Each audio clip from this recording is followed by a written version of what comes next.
John, this has been my best program watching you. So first of all, I'd like to say to you, thank you very much about giving me the info on the Kennedy box. Yeah. Favorite boxes that I own, and this is a Kennedy toolbox, and this was given to me many years ago, and I will have this till the day I die. This will be the last thing that I ever get rid of, but I love this box. And this box here, the reason I'm bringing it up, my buddy Reggie on the road over in the UK just recently got a Starrett toolbox. I believe it's a machinist box, and I believe it was made by Kennedy. You can see here Kennedy is the maker of this box, and and the reason I say that, if you look here, it's got these telltale little triangles in the handles, and he's got the same thing. Black handles and little triangles. He's missing this panel here, and that's why I'm making this quick apparently you can buy them, you know, clip, because this panel here is often missing in a lot of these Kennedy toolboxes, you know. And what that panel does, if you notice here, when I open up the top, I wonder if you could make one out of wood. Okay, when I open up this top, there's little detents here. You see that detent? Same sound. Push that, and if you look underneath here, you can see that detent protrudes down there.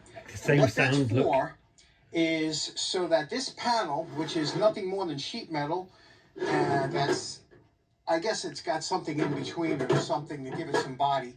And you see it's got a little ball detent.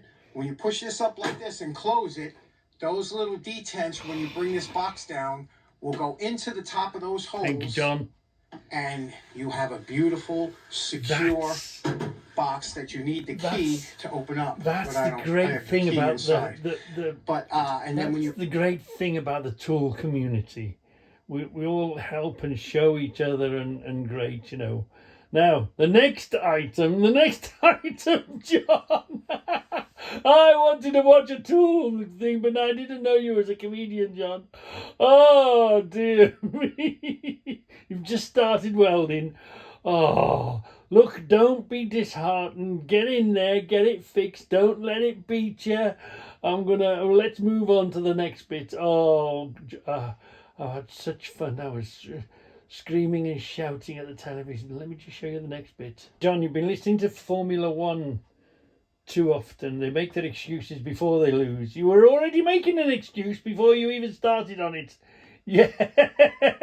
Oh, blame the welder. He's rusty. Ooh, is that thing putting them grooves in? Wasn't such a good thing. All right, bigger stuff, thin stuff like that, I wouldn't have risked it. Flat wheel, okay. Okay, there we go. We straightened it out. You can see here. Yeah. I mean, we'll so far, so good. Later on, once we do the grinding and everything, but you can see this is when I start shouting. You don't even feel it really, but you can see those two lines. Now we just have to put, hopefully, a bead in. Hopefully, look, no, you will do. This is where things could go bad really fast, right? Watch. Anyway, I'm going to make a film for you. Okay, show you. Now, for those of you guys that are real welders, feel free to leave anything in the comments, because, you know, we all learn from you guys, believe it or not. Here's my I knew it was going to be tough. Clamp, and I cleaned that area, so it's got to patience. Be tight, don't let this. Don't be disheartened by this. This here is where the rod goes this is good. This is here, and you put your rod in here. Yeah, put your rod in there. Goes on here. This is a good, if you good notice, boy. It says That's J422. it. Come on, hold on a minute. Right, you ready? Where were we at? Yeah, weld it. Yeah, and then right. Okay, we're calling this project fraud. Stage 2. Next would be the paint and the mounting of a handle. No way, Jose. What do you think so far? First of all, I think it's another shovel. Can you tell where it was repaired? You haven't repaired that. What? You can't even tell where this was. You're fraud. Right or wrong. Oh, you're lucky you didn't get a shoe straight through the screen. A little bit, but when you paint it, you won't even see that. I sharpened the edge a little bit. Look, I straightened out. Remember, it was a wavy up front. That out. What do you think about that? Liar, buns on fire, hair sticks out like a telephone wire. Now. Come on. It works nice look. And you got to use a Dremel to get Come on, John, be honest. All these Come on, John. Inside and out don't break my heart. Cheap wire brushes. You're never going to lie. And don't be a fraud. It does a really good job. Like I said, trust you. Paint the handle, you're not a fraud. And I'll fill this in. Yeah, you're not a fraud. I'm not going to use this. Come on, John. Be honest. I was hoping and hoping. Marks in John, probably a little don't get caught out. So when it's painted, it'll make liar, a nice buns on fire. You'll end up in hell. There we go. You got to tell us the US truth. Games, 1967. Got to tell us the What do you truth. think? What do you think? What do of I that? think? You're a Well, you're a Joe. naughty, nasty Can liar. you tell? I can tell. Okay. Here's where I got to come clean with you. Thank you, I know John. what you're thinking. Some of you are going I to say, now "My have God, he faith was- back in Let me you. tell you something. I messed up. And, No, you didn't. What happened was, because I was, again, with this low voltage and high No, amperage, don't make excuses. this is what happened. I burnt through that. This was on here. I burnt We've through all that like been zippity there. doo We've dah. all done That's a newbie mistake, obviously, and that's again See, because now you don't have the settings right. And, let me I- go back to that. Hold on. John, that was well fixable. That was well fixable. You'd have to go backwards to come forwards. But you see here, you'd come here and you'd strengthen this edge up here, and you'd strengthen that edge up there, and then you'd, on the strong bit that you've put here and the strong bit there, because you can't do it, look, you've done this. So you'd do that, you'd go around here, and you go around there, it would be a hell of a mess, and then you would slowly fill it all back in again, and you'd rub it down, and you'd make another hole, and you'd weld it again and again, and you'd fill it, and that's easily fixable. From that point there, it's a struggle, but remember, metal, you can put metal off and you can grind it off again, and if you can grind it, put it back on, bring it off, put it back on, put it back off. That was recoverable and is recoverable. Yeah. Okay, you shouldn't have done it in the first place. Well, we're all experts. But John, oh John, don't let this frighten you off. Don't let this frighten you off welding. You're never going to do another job again. And don't care what anybody thinks. It's your shovel, it's your channel, it's your job, you're enjoying it. So get back, put those pieces back in there, put another piece in there, weld it up. The temperature's gone down here slightly, so I'm doing a shift tonight. I'm doing my gritting tonight, but when I get back, I'll purposely burn a hole and I'll purposely fix the hole. It won't look pretty, it won't work, but keep grinding, keep adding it, taking it on, taking it off. If you go back to, do you remember making a screwdriver handle? I think I blew a hole in that box section screwdriver handle. I blew a hole in that, didn't I? And I had to repair that, but maybe I didn't make it clear enough.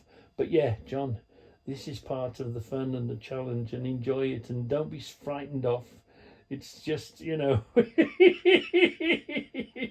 I'm really glad that you came and told us the truth, because I knew at that very moment, and I'm sure all the rest of us knew at that very moment. Hold on a minute, put on the handbrake, turn around, wait a minute. The best. Oh dear me, I've so enjoyed this program today, John. Yeah, persevere, get this welding done in your head. That's the thing about welding. You can rebuild anything. Okay, it takes time and patience, and you might knock yourself down. Listen, you're a marine archer. Let them knock you down, pick yourself up and go at it again. Knock yourself down, right, pick yourself up and go at it again. Don't let it beat you. I want you to fix that shovel. I absolutely want you to fix that shovel. Well then, what's arrived? Let's have a look.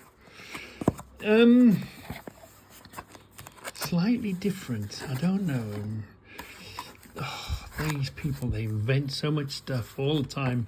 There was a guy, and he sort of said this is what he used and this is what he liked. So let's have a look. Slightly unusual. I'll give you my thoughts on it. Look. Now, over the Christmas, you give away torches, don't you? And that sort of thing. But then they've got to have a battery on them. And that's all they do. But this, if I understand it, is a light. Okay, so it's a torch you can carry. It's a torch you can hold if you're underneath a car or something. And we all know about them, don't we? And then it's also a power bank. Let's have a look. Is that a power bank? Hold on. Let's see if we've got light in it first. Might need light. Oh, blimey. There's 3 levels. Oh, it's a breakdown. It's a big light, slightly less light, and a dimmer. So there's 3 lights on it, and there's a red and blue. So it's a breakdown light. And the problem with always torches and lights and all that sort of a thing is you you have them, you put the batteries in them, you forget about them, and that's the end of that, isn't it?